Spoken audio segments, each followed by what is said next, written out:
the owner is actually a private investor that's working with the medical campus to buy up properties in the Fruitbelt and then rent them out at market rate for the employees that's living on the campus. When they purchased my house, well, actually they purchased a vacant house next to me knowing that my house was occupied. They told me they knew it was occupied. They're not trying to displace people. We're not going to raise your rent. We're just going to make you possible. Well, that changed. And the rent hike is on purpose because they know I can't afford the rent hike. Well, I was reading that and I thought, who could afford a 47%? Thank you. And then that's just for the first year. The second year is going up to $800.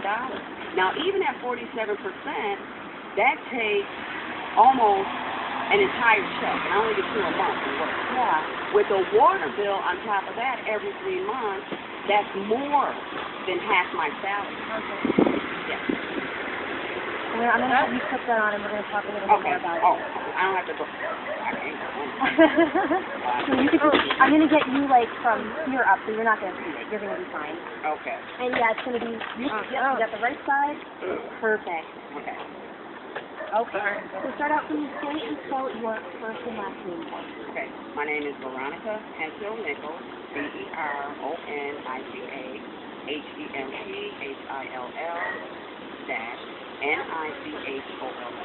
And we've got your sign in the background, but can you tell me what you do? Well, I'm the founder and coordinator of the Fruitbelt McCarley Housing Task Force, which came into existence in February 2011 to address the gentrifying of not just the Fruitbelt neighborhood, but also McCarley Gardens, which was the first batch that we fought in order to push back the foundation from purchasing the property from St. John's. Their I guess it's their CDC, which is the Michigan Housing Development Corporation, which is actually an arm of St. John's. And it took us 3 years, but we won that battle. And so it's kind of ironic that I'm in the same boat. Tell me a little bit about what you experienced. Well, and I try to tell people that this rally really is not about me, okay? We planned this rally 2 months ago because we need a land trust, which is basically a community-owned, community-driven organization that has control over the buying and selling of properties in the Fruitbelt, which includes development. And I am the poster girl for gentrification because we need it now. I think it was the 14th, 15th, the 17th, no, not the 17th, but the 22nd of July, I received a notice from my landlord saying that my rent is going up from $425 to $625, which is a 44% hike in my rent this year starting October 1st. And then the following year, October 1st, 2007, is going up to $800 because they're saying that's the fair market value for my home in this neighborhood. And it strikes me because they know I cannot afford to pay that amount of rent. The $625 takes up almost an entire check, and I only get 2. Now, couple that with the water bill every 3 months, that's more than half my salary within a month. But they know I can't afford it. And I find it a big problem, and I put a lot of responsibility for this on the medical campus as well as City Hall. The medical campus because the owner is a private investor working in partnership with the medical campus reps in order to, how can I put it, in order to provide housing to their employees. The owner is the owner of my house. Okay. Now, when they purchased the house next to me, because they actually were targeting, from what they tell me, vacant houses. So when they purchased the vacant house next to me, my house came with it. And they knew it was occupied. And they told me, we're not trying to displace anybody. We knew that your house was occupied. Your rent's not going to go up. We just want to make you as comfortable as possible. And I will quote, what Peter Jones, the actual owner, said to me. We just want to do the right thing. Well, pricing me out of my home is not the right thing. Okay, so this is where we are. And because the medical campus is a part of this, providing housing to their employees, they are responsible as well. As far as the city government and state government, they knew this was going to happen years ago, okay? And they could have done something to stop it, but they didn't.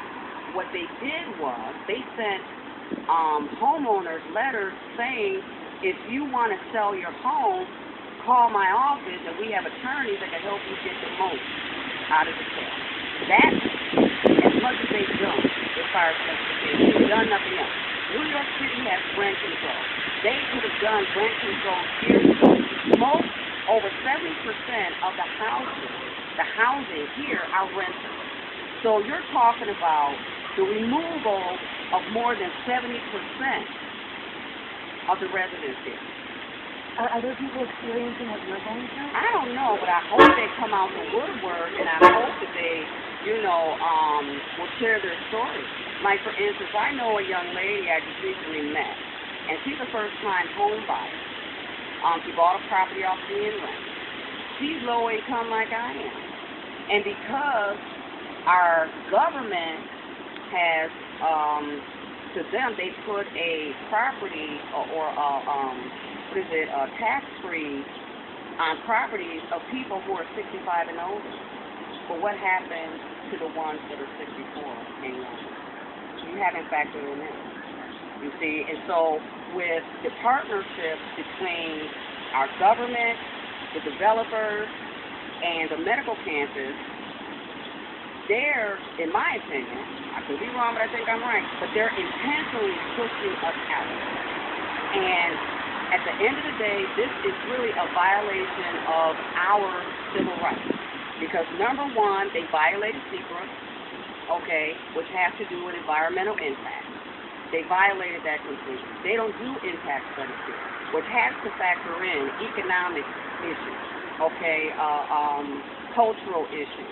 They haven't done any of those.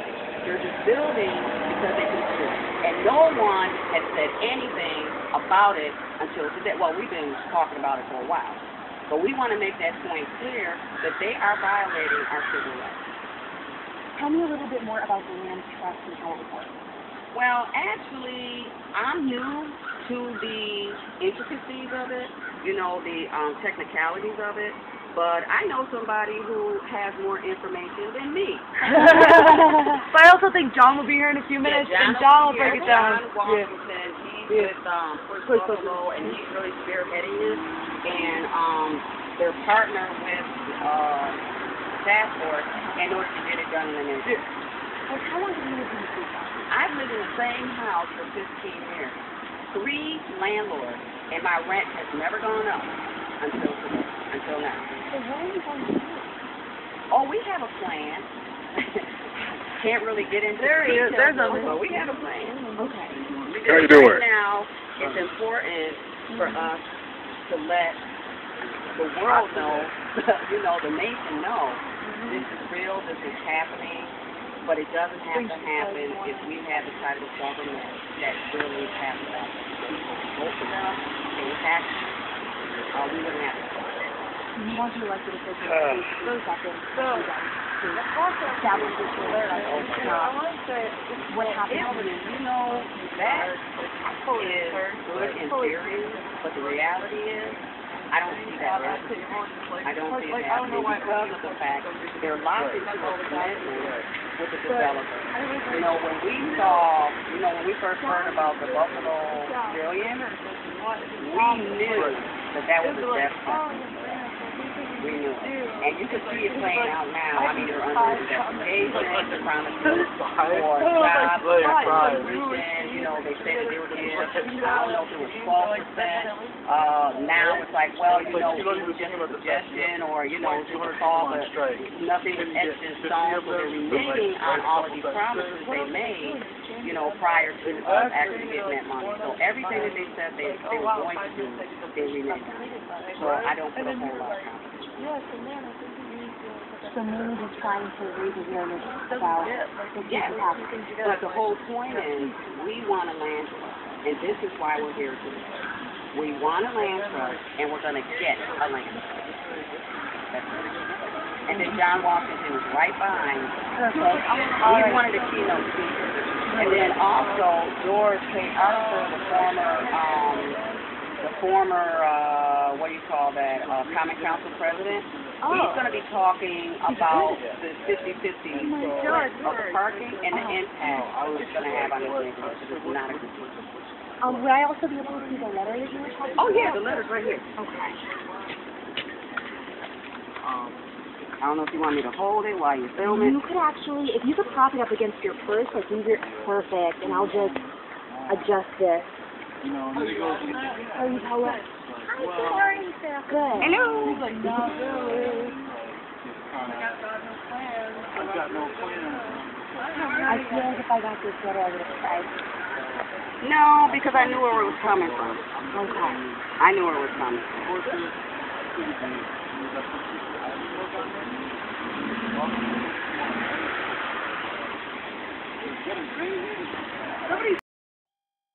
And then I forgot your name.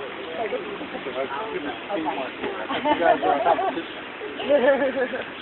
We're not competition. We all work together. Yes. What happens when we're all Wait, that's our bit, John. right? Right? Wow. Yep. We'll start with having the sitting closing system. Okay, my name is John Washington, John, W-A-S-H-I-N-G-W-O. And the title placer, I'm a community organizer with Fruitbelt. Okay, so let's talk about the land trust. So what are you guys hoping for? What we're hoping is that we can support the Fruitbelt community, all the organizations, and having 100% control of the over 200 vacant lots in the Fruitbelt. We think that we want to make sure that people in the Fruitbelt are not displaced by the development that's happening around Jefferson, around the medical campus, and make sure that the residents are people that are in control of the development process. Can you explain what is a land trust and how would it work?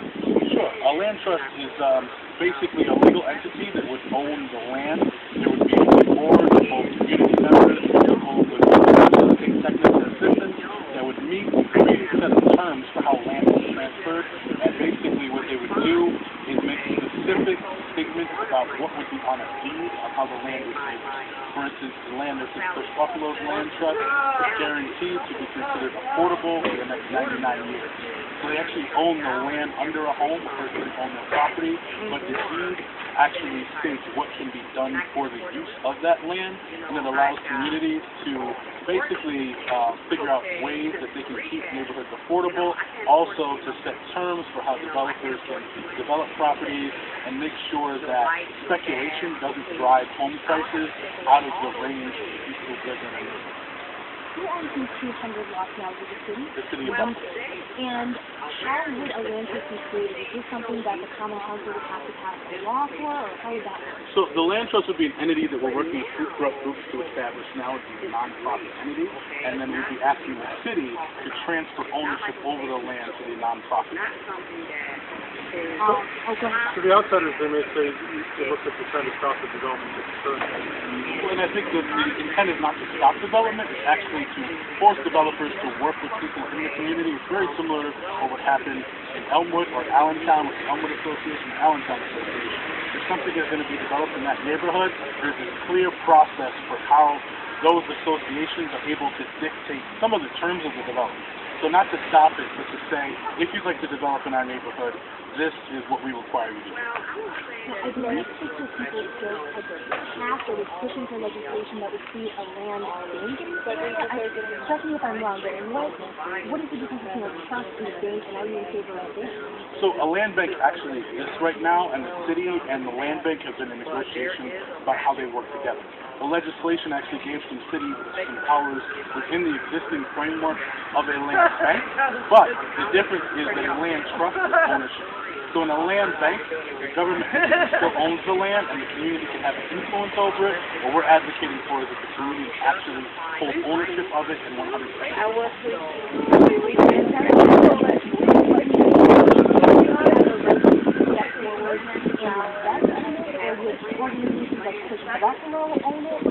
going to be some combination. So there are things like insurance and maintenance for the lots that we are in the process of raising money for, and then it would also take the community members pulling together what they've already been doing. If you talk to anybody around this community, there are people that have been taking care of these lots for as long as they've existed. So we want people to continue to do that, but to have the option to own the land and also control what happens to it if they don't necessarily want to own it.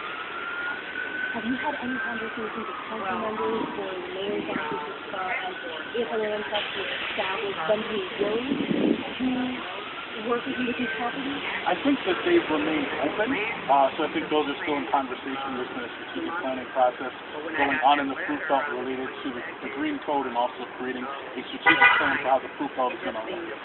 So far what we've heard is we're open, but I think that on both sides we have a lot more work to do to figure out how to actually bring it together. If the land trust takes over under law, they're then liable for the tax burden. So that's something we'll have to negotiate with the city. I think the overall purpose is that there is a high amount of interest in these lots and purchasing them and moving them into development. So the question would be, who shares that liability? I think that we're willing to share some of that liability in order for control, but that's something that we're going to negotiate with. I think that's how is there anything that we missed? No, I think that's pretty good, yeah. Okay. Thank you so much. I'm going to steal my money back. You don't want to be stuck with that. No, I don't. Okay. Oh, we got it now. Now we got it. Okay. Okay, wait a minute. Where's my bag? My black bag? Oh, here it is. All right, you can go, Ronnie. That's your money. What you say? That's your money. All right. I'm going to stand behind you. Okay, You're giving me. So if you're willing and able to come stand behind Ronnie just so the cameras can get the community in the background, that would be great. We want to show solidarity for people behind you. I'm not from the community. I'm support that. Okay.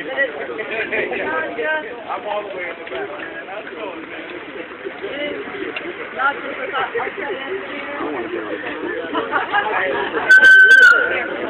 It's actually community. Yeah. Why you fucking I mean, where? That's right. All right. Okay, so I gotta do a talk. Okay. Well, let me do it this way first. Greetings, ladies and gentlemen. Thank you for coming out and supporting the Fruitbelt. Now you threw the mic out of whack. Endeavor to have a community-owned, community-driven land trust. And so, and I'll say to you guys, thank you very much for coming out and supporting. Now,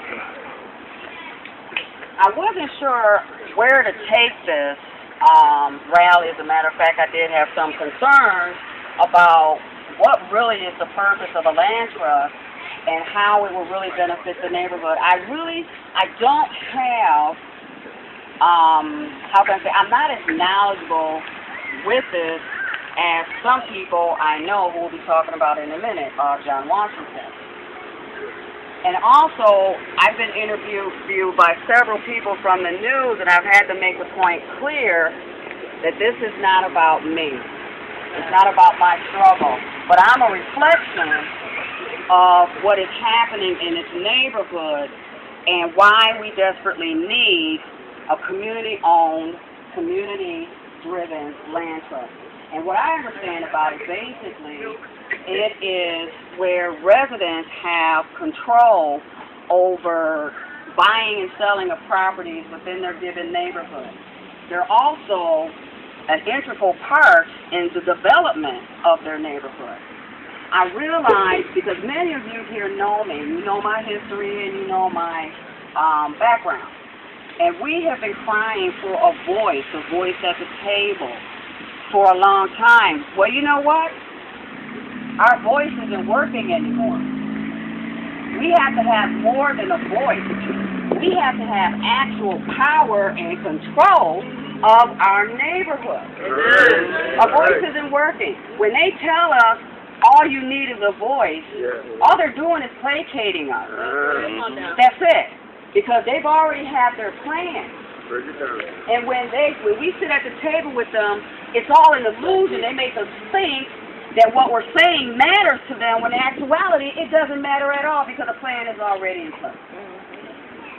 Now, I want to kind of touch on something as far as my own experience, because while organizing this, I was hit with an increase in my rent. Can somebody hand me the letters right behind you on that clipboard?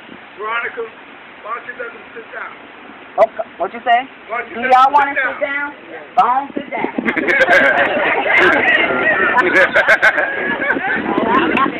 Thank you, Dad. Those who want to stand, you can stand. Those who want to sit, by all means. That's why the chairs are here. Okay, now,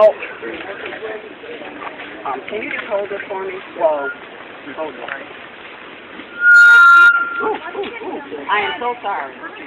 So what's really fueling this, and I am living proof as to why it's so important to have it.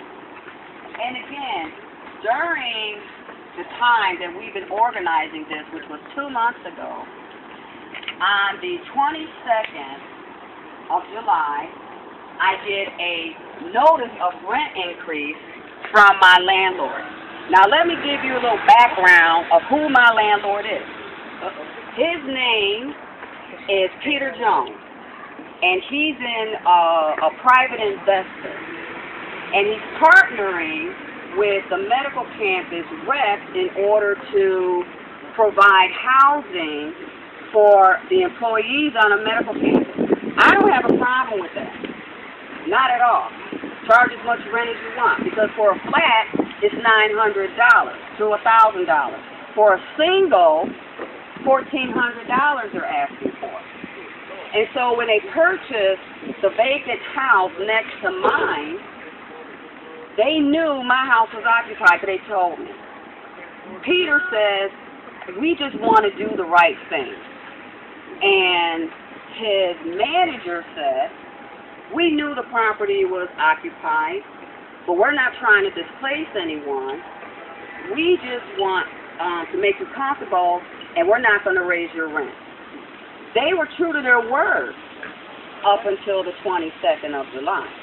And I'll read it right quick. Many of you have already seen it, but for those of you who haven't, it's this. Dear Veronica, this letter is to notify you, the tenant at 248 Grape Street, Buffalo, New York, 14204, that on October 1st, 2016, your rent will increase from $425 per month to $625 per month. The rent will continue to be payable in advance or on the first of each month. Since we value you as a tenant, this notice provides you with more than 60 days notice, exceeding the mandatory notice of 30 days set forth by New York State law. Well, by New York State law, a landlord, if they want to raise your rent more than 10%, they have to give you at least a 60-day notice to do that, okay? So they're not doing me any favors. In addition, I would also like to inform you that on October 1st, 2017, the rent will increase once again to the fair market rent for a single-family home of this size being in this neighborhood, which is $800 per month. Again, the rent will continue to be payable in advance or on the first of each month. Now, they left this. If you choose to relocate at any time, please provide me with a 30-day notice in writing. Now, what's interesting, they know I can't afford the rent.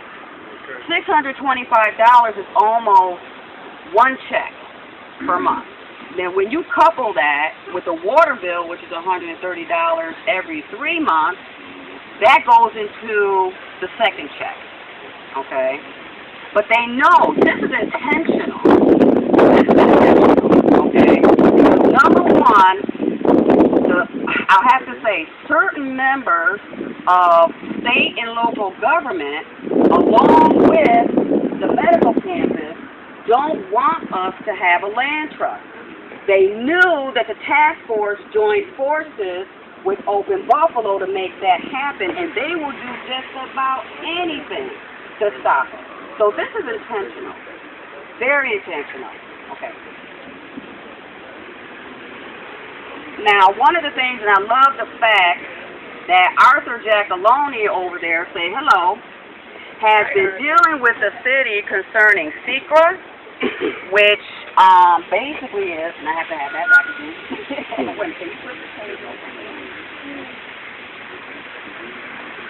SECRA, and this is the short stuff, okay, requires that all, okay, SECRA is, okay, I got to keep it away from there. Okay, let me pull this up. Okay. All right, SECRA requires that all state and local government agencies, can you hear me? Yes. To consider environmental impacts equally with the social and economic factors during discretionary decision making. So in other words, anytime there's development going on in any given neighborhood, especially when you're talking about residential neighborhoods, they're supposed to do an environmental impact statement. And that environmental impact statement has more to do with than just, oh, well, the ground is not toxic so we can build. It has to do with, like our experiences when they were putting in High Point. And the homes across from High Point, when they were digging in it, cracked foundations, okay? When there was these, I call them matchbox houses, rentals from St. John. These homes over here are over 100 years old. And when they're digging in the ground, they're cracking their foundations, cracking water lines, because stuff is old. And none of those things are taken into consideration when they're doing all of this development, you see. And this is the problem I have. Basically, at the end of the day, that we are just blatantly disregarded because at the end of the day, eventually, they see us not here. Now, one of the issues I also have as far as how our government is addressing this. Now, how many of you who actually live in a Fruitbelt want to build a home, they have a bank book. That's what I do. But what about those who don't want to? What about only qualified 65 or older? What about the young families who want to invest in this neighborhood who are low to moderate income? What's going to happen to them? They're not protected. They're not covered. They're going to be gentrified out. And I coined this statement when I got that letter. Gentrification starts with the tenants. More than 70% of the occupancy in the Fruitbelt are renters. So when you look at the fact that the renters had no protection, we're talking about a loss of possibly 70% of the people living here in the Fruitbelt because there's no protection, there's no covering for them. That's why this land trust is so important. That's why it's so necessary, because without it, we've lost the battle. We're out of options. And I'm going to end it there, and I think that John Washington is going to pick it up from here. Is that all right? That's all right. Everybody hear me? So, this fight is about... I am charged up because this fight is about much more than the Fruitbelt. It's really about power. Let me get a couple things out of the way. We do not want to stop development.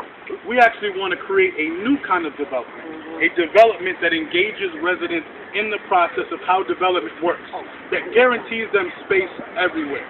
We all have a right to this city, but the people who've lived here for 30, 40, 50, 60, 70 years have a right to stay here. And just because 10,000 medical students are about to start filling up that medical campus and need places to live and have money to spend on this space does not mean that the people here should have to move out. And it's in the interest of government, it's in the interest of everybody in this city to make sure that this land here is protected. Because this is the most valuable land in the city of Buffalo, some of the most undervalued land in the country. And that means that there are vultures from Wall Street to San Francisco to China that are looking to purchase this property and to exploit it, not to build on it, not to do anything with it, but just to drive the speculation to make sure that all these people move out before they break ground on what gets built for them. And there is only one way to stop that, and that's to own it. to have complete control of it. There can be no advisory council. There can be no planning alliance. There is no other way to ensure that this land stays the way it is than to hand it over to the people.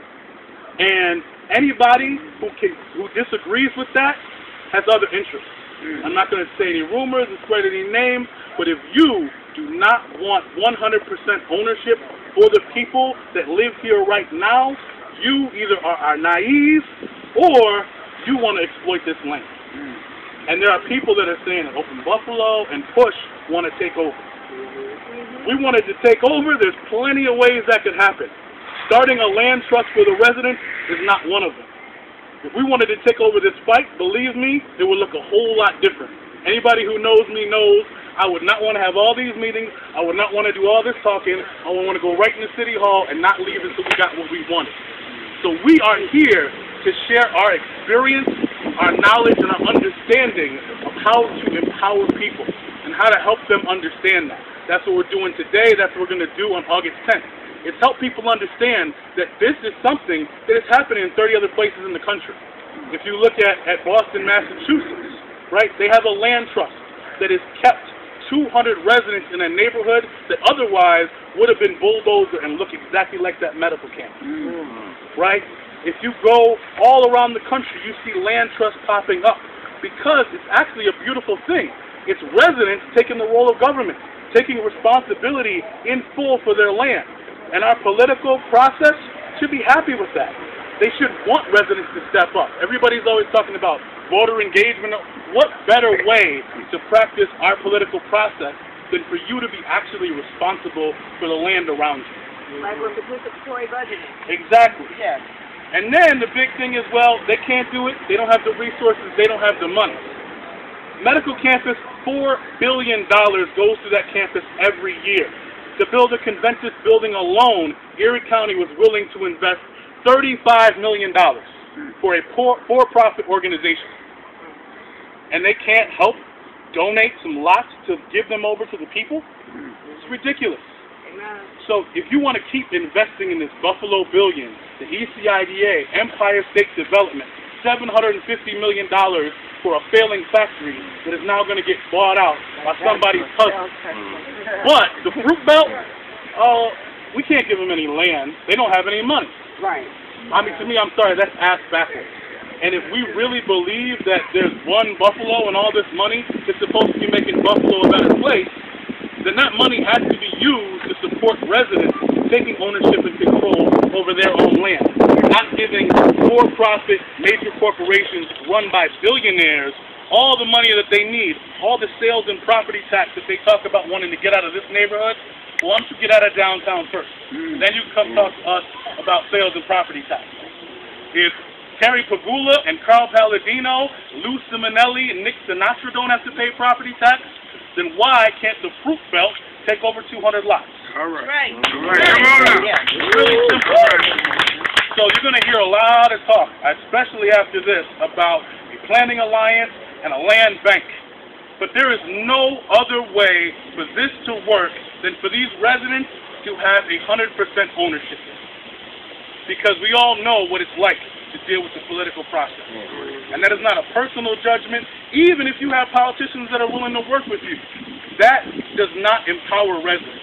It actually empowers the politician to be at the center of the negotiation between the developers and the investors and the people. And what we're about is putting people in the position of power. Not getting a seat at the table. We own the table, and you have to come to our table before you want to do it. All right. Now, the real only way that this is going to happen is if we all come back on August 10th and after that, and at the next event, and in the Common Council with not just us, but our friends, our neighbors, our relatives, people from around the city that know what's going to happen. If the Fruitbelt gets bulldozed, Maston, Cold Spring, it's happening over in Broadway, Fillmore, it's happening in Central Park. There are nodes of gentrification developing. And if we establish that this neighborhood can have a land trust and that it can receive the benefits and use the benefits of development to lift it up and not displacement, then we have the domino effect of the rest of the city. And and we can make this city how cities are supposed to be. Buffalo is one of the last places in this country that has an opportunity to genuinely rebuild itself in a way that keeps people of color at the center of the economy. Amen. Yes. Or in any other city, you will see a medical campus next to a ghetto, and you will see coffee shops, juice bars, and raising rents. If you go to Brooklyn, if you go to San Francisco, this is a national problem. And right now, we have a neighborhood that can be filled with the type of things that are going to build a strong community. And if we don't take that opportunity as individuals, as people, as city, as government, then we're just as bad as the people that we're fighting. So I hope to see all of you guys next week when we really talk about getting into the nitty-gritty of how we get this done. I hope to see the allies, the people from around the city that see what's going on, here to support this and here to take this message and these land trusts to every neighborhood. Because if we don't control this city, we'll be having this rally in Cheektowaga in 5 years.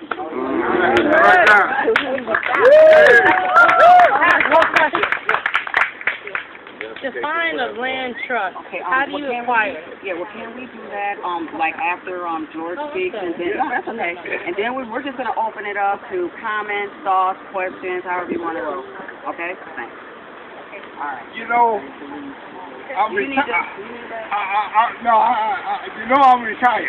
And I've been sitting home in my rocking chair. You ain't never retired. Yes, and that's why I speak. But let me say this. Fruitbelt is under attack. And the reason I think it's under attack is because, first of all, there's that old saying, divide and conquer.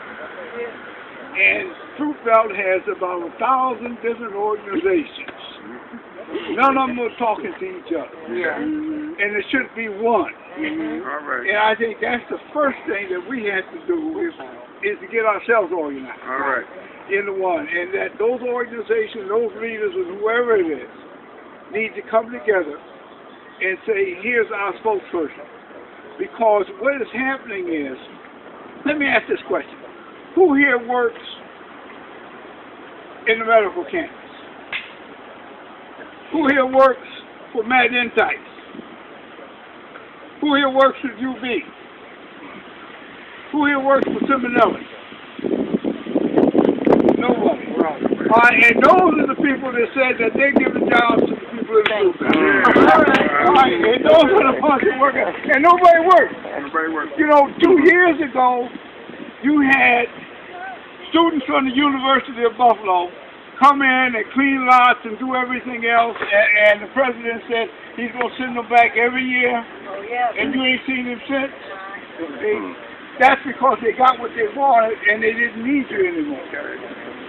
Same thing with indicts in the medical campus. Let me tell you, if they offer you coffee and donuts, don't drink it. Don't eat it because it's poison.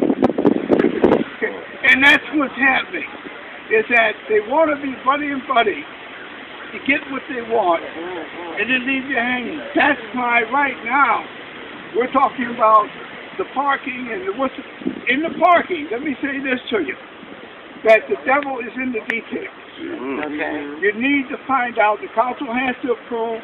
You need to ask the council and the others that before they approve anything, bring it here, let's see the details, and let the people of the community have some input in it, because you got to live with it. Right. You know, you have to live with it, and you should know what's going to happen before it happens. The thing that I suggest, when we talk about land trusts and everything else, is that Fruitbelt should become what I would call a special development district. A special development district is the three that I know: Elmwood Avenue, Bailey Avenue, Porter Avenue. And anything that happens in those areas comes to a committee that's made up of the residents of that area. That can happen, and that's what and they have that control. There are some things that, as hard as we would like to, you can't control. Ronnie is facing rent increase. Got this one October and one next year. You can't control it. Because that man owns it, and he can, we can argue against it all we want, do what we want to do, and say it's wrong. But if they turn off the speakers and don't hear us, the rent increase goes into effect. And that's a good way of getting rid of it. You know, in other words, let me also tell you one other thing. Years ago, I was on a High Street committee that was a development committee for High Street, and I was there as council president. And at one of our meetings, a Freelander from the Buffalo Journal came in with a housing plan and said that the Buffalo Journal wanted to develop housing from Michigan to Jefferson, from Goodell to East Delaware. They wanted to apply to become the special developer for that district. And our question was, when does the hospital get into housing? You know, why should they be in there? They better be saving lives and not worry about housing. You know, so we were able to kill that plan. That plan is now being put into effect. Look at the housing and where it's going. Look at the prices of that housing. And residents of Fruitbelt and the others won't be able to afford it. So I think, personally, that we talk land trusts and everything else, but we need a special development district, and that residents of Fruitbelt need to declare war. A war against anyone who comes in here to try to take over or gentrify any of our housing without contacting us and sitting down and working with it. And that's what I think that first step needs to be, is get all these organizations and so-called leaders, and half of them don't even live here, you know, together and say, look, we're going to have one spokesperson. If you recall the days that when the CAO had the neighborhood council that was here, all right, they had elections among the residents here as to who was on those neighborhood councils. You selected who the people were, and they're the ones that made the decision. That needs to happen now, is that the people of the Fruitbelt need to make the decisions for themselves and not a bunch of outsiders. And that's what's happening now. And unless we begin to declare war and let it be known, then they're going to continuously divide and conquer. And that's the old game, divide and conquer. And we have to take steps to prevent that from happening. We need to come together. We need to be united, because when we're united, there's nothing telling, no stopping, and nothing that we can't do, any obstacles that we can't overcome. So with that, I'm going to go back to my rocket chair.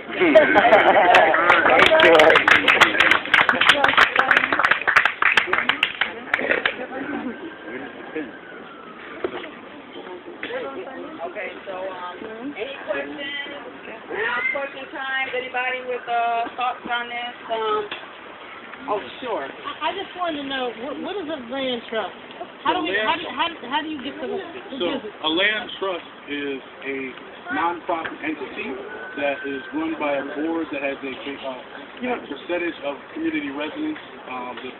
The document basically has to be created by the entity, and as to how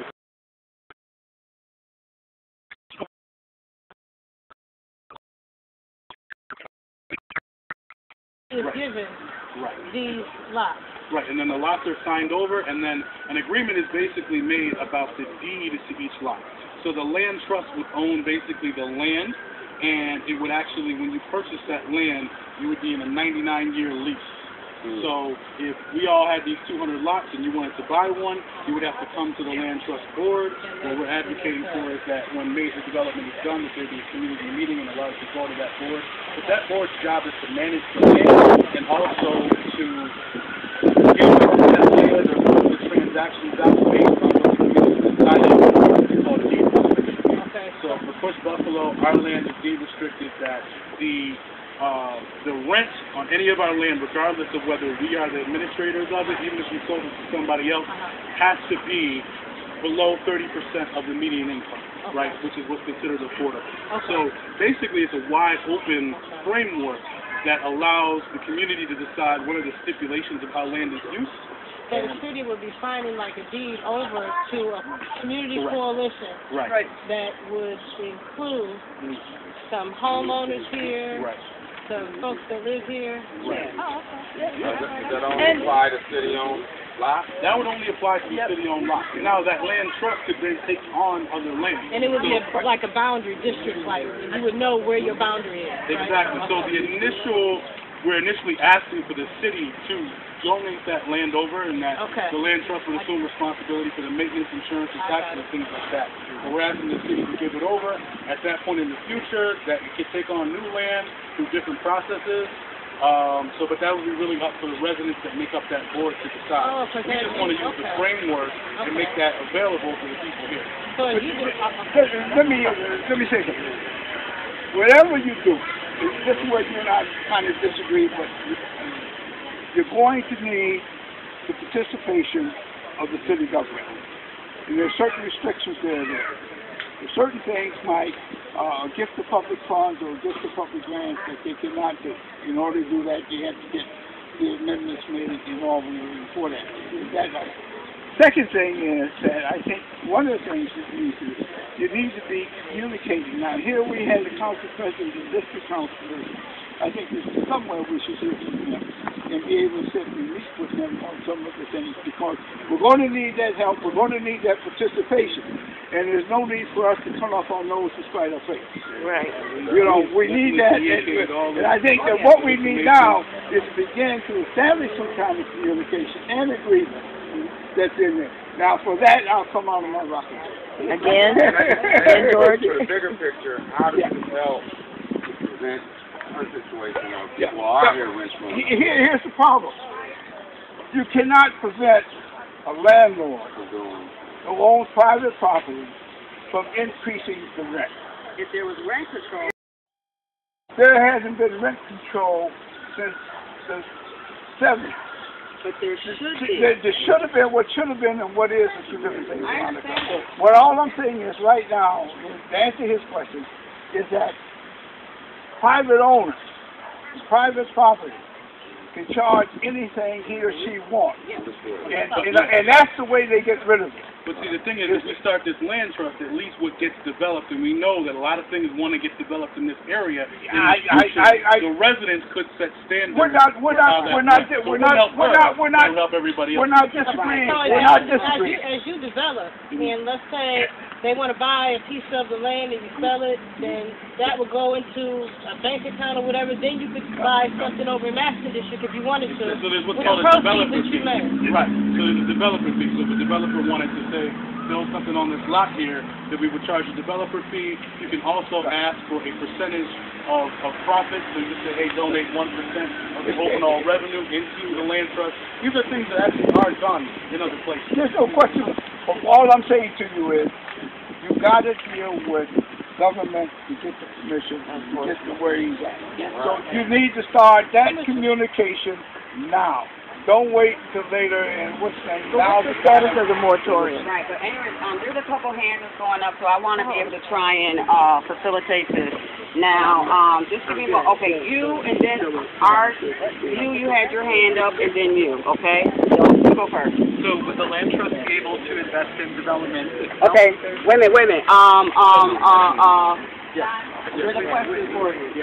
Would the land trust be able to invest in development on its own behalf? Yes, it most definitely would.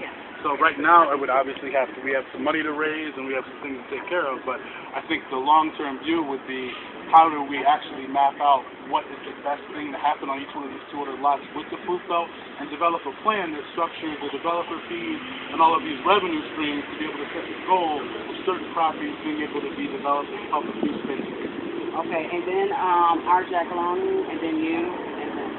If a wealthy former council president or current council president privately donated $1 million to the land trust, could the land trust then go and buy this property and get around the problem that you can buy the property one of two ways. Through negotiation with the approved buyers by the judge or through public office. Those are the two ways. And that would lead to that, and that's the only way the city can sell the block. And the other thing is that in certain situations, there's homesteading. You can think of the land trust as collective homesteading, where the city may not donate, that's a bad phrase to put it, but that they would sell these lots each for $1 nominal fee that would allow the land trust initially to get off the ground. But you see, what I'm saying is, I agree with what you're saying, but you got to overcome the question of a gift of public funds, because that's what happened when they sold Langston Hughes. Langston Hughes thought that they were going to get half the money back because of the previous deal. They couldn't, because the city, it would have been a gift of public funds, and you can't do that. And in order to do that, you got to go through, and sit down and work out the details with government, with the city, and with the state in case there is one. You know that as well as I do. Well, the sad thing is that the city can get the private developers through gentrification and all those things, and that's not treated as the same thing. No, that's through state law. As you well know, UCIDA and the others in there, and you're asking for that type of plan. And what needs to happen, if you have those details worked out, the length of presentations are all. And the reason I'm saying this is that a lot of times I've been in meetings and we get people's hopes filled up, and nothing happens, and that discourages people, saying, well, I'm not going because, it isn't happening, they misuse this and that. I don't want anybody to misuse or misinform that the road is a tough road, but you can accomplish it, but you got to stick with it, and you got to stay together, and you need just one organization to get all these loose organizations need to come together, because the Fruitbelt needs to be united in order to do it. If you're not united, it's not going to happen. I think this right here is a representation of the Fruitbelt beginning to unite. And I say one criticism that I would have of the land trust is the fact that residents of this community would actually control the land trust, but you say you can develop outside of this community in the master district, in the Fillmore district, and another. So what I'm saying is, in order to make this equitable, if that's the case, then I would say that it would need to include in the land trust people from all around the city. Well, I would say because you end up with the same criticism of being the developer that is not then including those people. I just want to answer. I just want to speak to that. So this is going to be the Fruitbelt Community Land Trust. This is something that we are reproducing. Push has the motto on the west side. Right. So that will be reproduced in the Fruitbelt. And if Maston wants it, then by all means, residents of Maston, get together and get you a land trust. If Fillmore wants it, by all means, get together and get you a land trust. It's not that we're going to create something that's then going to develop other parts of the city. It's creating a motto and it's saying, hey, look, this is what we did. This is how it can be done. You don't have to reinvent the wheel. This is how you get your resources. This is how you get your funding. This is each one teach one. And collectively we move that way. But that's what he said when he answered the question. I asked him, and he said the development would go, but then you would develop outside. Well, and I'm just saying, from the outside looking in, whatever it is that y'all do, is what y'all do. But I'm just telling you, okay, as somebody that's with you, as somebody that's here, that would be the pushback that I would see from the community by other people from other communities that then say that we feel left out, because then they're going to be able to come and have control developing in our community. Are we going to have a seat at their table? I'm just they're not going to have a seat at this table. They're going to organize their own. I haven't read up on the land trust. I'm just asking you. I'm bringing no knowledge of the land trust to this situation. Can I just say this? Okay. We are the model, of what is possible throughout the city. It has to start somewhere, and it's going to start here. We cannot grab people from different communities to come to the Fruitbelt and have this Fruitbelt land trust, because their issues, even though some are similar, are different from ours.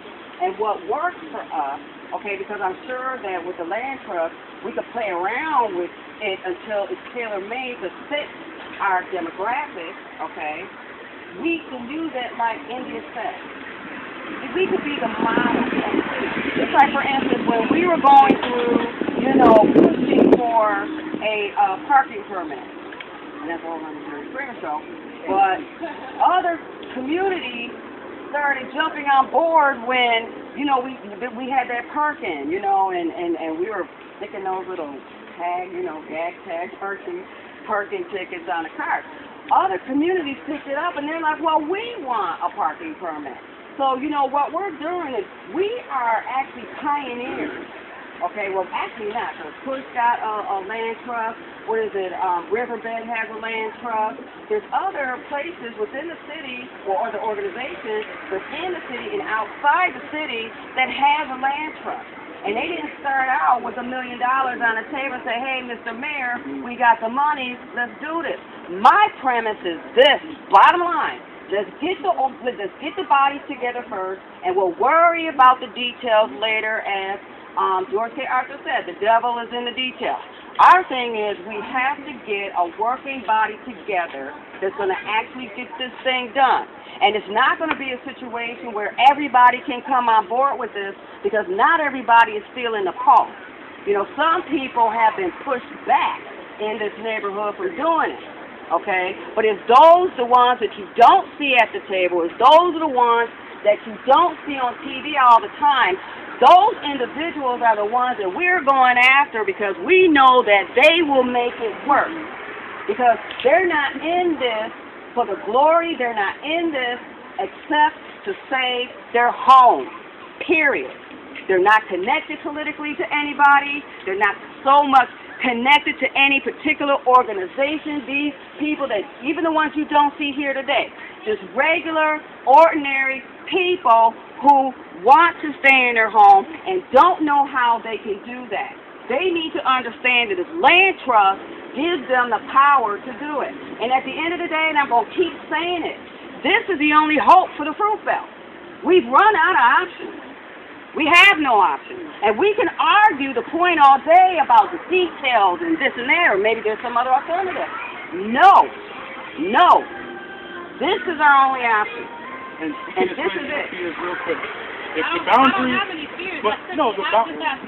Right, and so what I'm saying, I'm not getting defensive. I'm saying the boundaries could, if that's what you're worried about, the boundaries could just be from Best to the 33 and from Jefferson to Maine.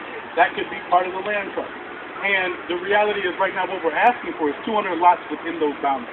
And so I don't foresee us being able to, with all it's going to take to start this, being able to do that anytime soon. And if that is the fear that the rest of the city community has, that's a valid fear. And part of the land trust could be those are the boundaries of the way that it can own property.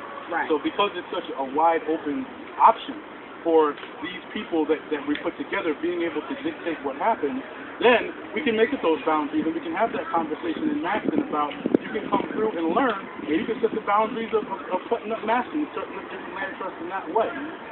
But I think that it's really up to us how this works. And that's the whole purpose of the meeting.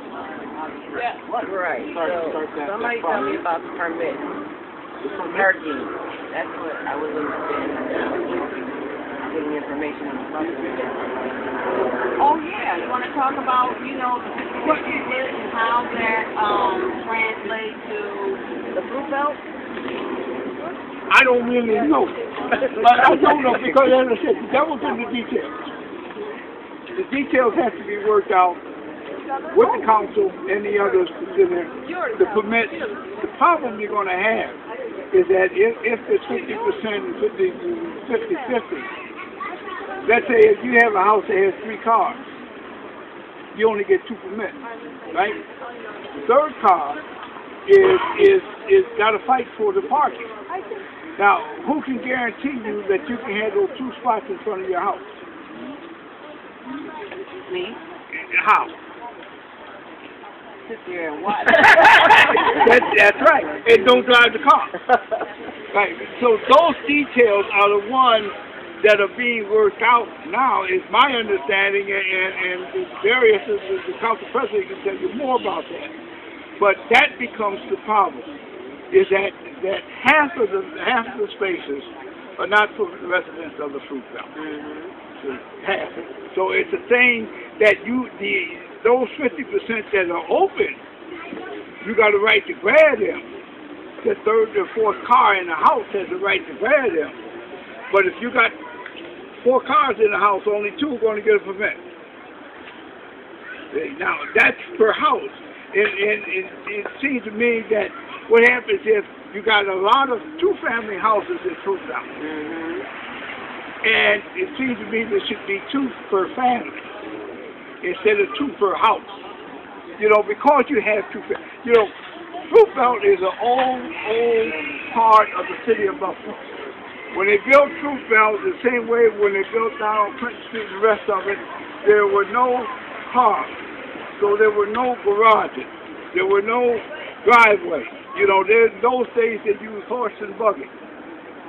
So the thing is, in those days, the average house was a 2-family house.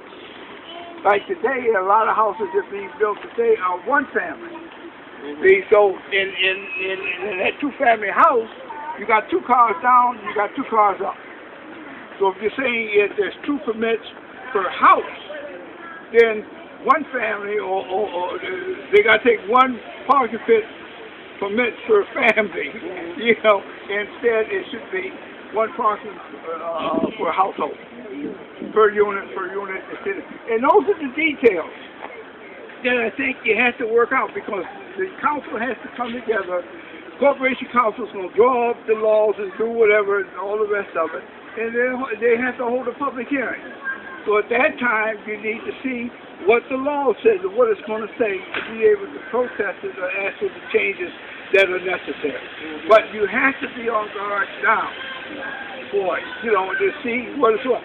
Because people from the Buffalo Journal, Roswell, and all the rest, and we had problems when Roswell was building. We had some of the problems there when they were taking the houses there on Elm and Oak and all the rest of it.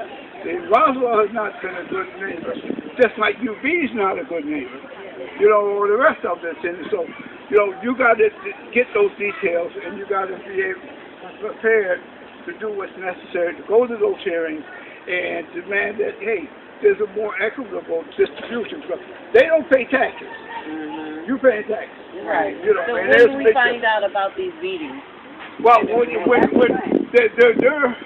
probably won't be until after September, because council doesn't come back in the meeting until September. They're on vacation now, and what you can do is simply, the council president will let you know, or either you could ask the city clerk, they'll notify you, any of them, when that time comes, and I'm certain that the media and the others are going to say, hey, this is moving forward.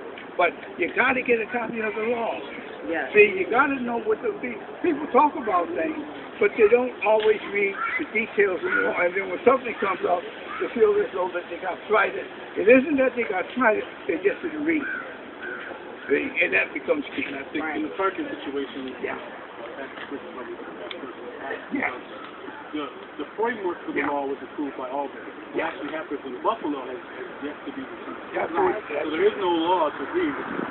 No, that's what I said. Isn't that what I said? There isn't none. That's what they're going to have a hearing. I said that the Corporation Council is going to draw up the guidelines. We're going to send it to the council because they got to approve it. They're the only ones that can approve it. And before they approve it, they have to have a public hearing. And before the public hearing is that you need to be aware of what the contents are. And if you want to testify, go down there and testify at the public hearing. Our problem is a lot of times we sit at home on our couches. And we need to get off the couch. Tonight, like I got off my rocking chair. To go and see and let, you know you're for it or you're against it, or you make what I call constructive suggestions and criticism to improve whatever it is, because finally, when it's all said and done, you got to live with it. Yes. You got to live with it. So it needs to be something that you're in favor of. Yes. Add some input. Okay, we're going to go to him first, but I'm just going to make this short, quick opinion on the parking. The way I'm seeing it, half of our parking spaces have been surrendered. So in other words, the employees on a medical campus, so-called the general public, has equal footing in this neighborhood. That speaks volume about, another aspect of gentrification, and that's really what's happening here. Now, when they decided to, this is what they were going to do, I don't know about you, as a resident, I wasn't notified about this prior, okay? Now, according to the city charter, okay, for anything like this to occur, you have to have 20% of residential buy-in. I don't know what that looks like, But from my vantage point, I don't think even 20% of the residents were even aware that this deal was going down. Okay, but I'm gonna leave it there. But this gentleman here had a question. No, I don't have a question, but I have still a couple of points over there. When you look at Buffalo, the development, they have chapters over there. 20% of the residents or 70% of the councillors agree to that development. You cannot stop. This is favorable to developers and the rich people. Okay? Yeah. So, the rich people, they can easily manipulate or buy the 20% of the resident people. So the 20% of the resident people, they don't know what's going on over here. No, they don't. They just sign it over here. Okay? So, either 20% of the residents or 70% of the councillors, they agree.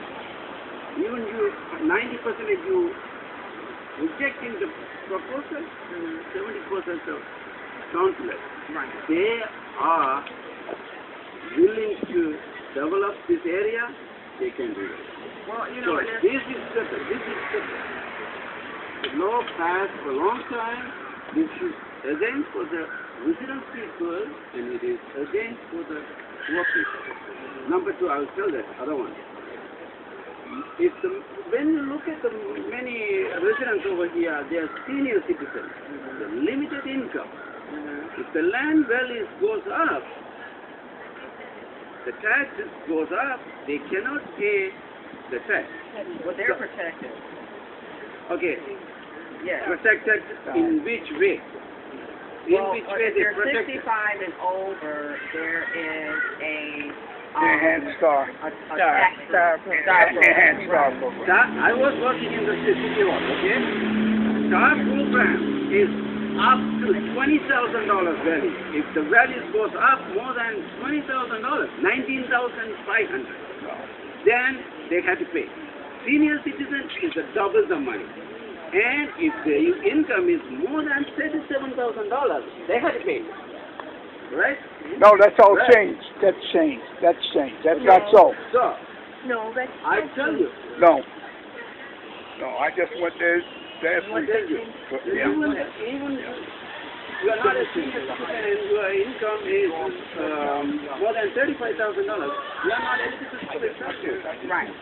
Right. See, the two people in the one house, $20,000 they're making, and they have 4 children. You cannot afford to run the family. No. And how are you going to pay the tax and user fee, water, sewer, and etc. Keep going. Did you guys sign this? Senior citizens are did? one of the people in this area. Pass it down. They easily put the value. Wait a minute. The land trust. Okay, cool. All right, just Oh, want to they make sure. can bargain with them. Okay, you sign it here, we will increase your tax for 13 years. They will sign it because senior citizens, they want the peace and quiet and just easy to go. Okay, they're one of those people. They don't know that new technologies. They don't know anything. Easily, if you say if young girls came and he will sign it, they will sign it. I'll tell you. In Canada, in Ottawa, okay, that's a capital. It used to be many people over there living as senior citizens. The income is more than $60,000. Now, what's the percentage of the senior citizens over there? Less than 2%. What happened to them? Because the property values goes up and the taxes going up, they cannot afford to pay and they sold the houses and they move quickly. One by one, all the developers will pay for it and they just keep developing. Okay? We're going to find out if the star program. It's up to court. Let me just say one thing that is happening, and I don't know if a lot of people realize. I think the city is presently going through what they call revamp. Okay? And that is that they've hired every so often. They hire a outside company to go through and reval and take a look at all the property. And they recalculate the valuation of the property. And one of 3 things happen. Sometimes the property goes up, Sometimes it goes down, sometimes it stays the same. But based upon the reval, determines the assessed valuation and what the taxes are, you know, what you pay your tax from. Not the tax rate, but you pay your taxes on the assessed valuation of the property. And reval can either increase it, decrease it, or leave it as it is. Now, when the private contractor finishes, he will turn that over to the assessment board and the rest of them. They will then hold public hearings. They will publish the list. They will hold public hearings that will tell what the old rate is and the new rate. And you have a right to then go and to protest and agree with or disagree or what have you, that reval. But what I'm saying is, I don't know how many property owners are here, but if you own property, I'm telling you now, take a look and be prepared for the reval in a public hearing that the assessment board will hold, because that determines also your tax rate. And that's presently going on, and sometimes it may take, I don't know when the due date is to the report. Sometimes, the last time that I know of it, it took about a year and a half, 2 years to do it. But you have to be ready for it, because that determines also your tax rate. And that determines also the enhanced STAR, the STAR program, the enhanced, and also the senior citizen rate. Okay, I understand your point, but... That's not my point, that's the city's point. I understand, but why they want to do it like that? Because they don't want, you know, when you go over there, how did you increase my assessed value? They do it, and they have to do it every so many years. Not so many. I was working over the same department, sir. Okay? Let me tell you, I don't care what department you're working in. They have to do it every so many years. Department, you're talking of the city tax. I was working over the 3 years. What I'm trying to tell you, my friend, is that comes from the state, not from the city. The reval has to be done because it's the state Department of Equalization that sets the tax rate and ends up with the tax levy. Okay? If you work in that department, you would know that. Okay, I'll tell you. If you look at the North Buffalo, okay, the North Buffalo, they have the asset value and sales value, or the current, whatever, the current value. They have many things. But the asset value is taxed based on Let me ask. But I'm telling that this area, right now the asset values are lower. But if you own the same property in North, the asset value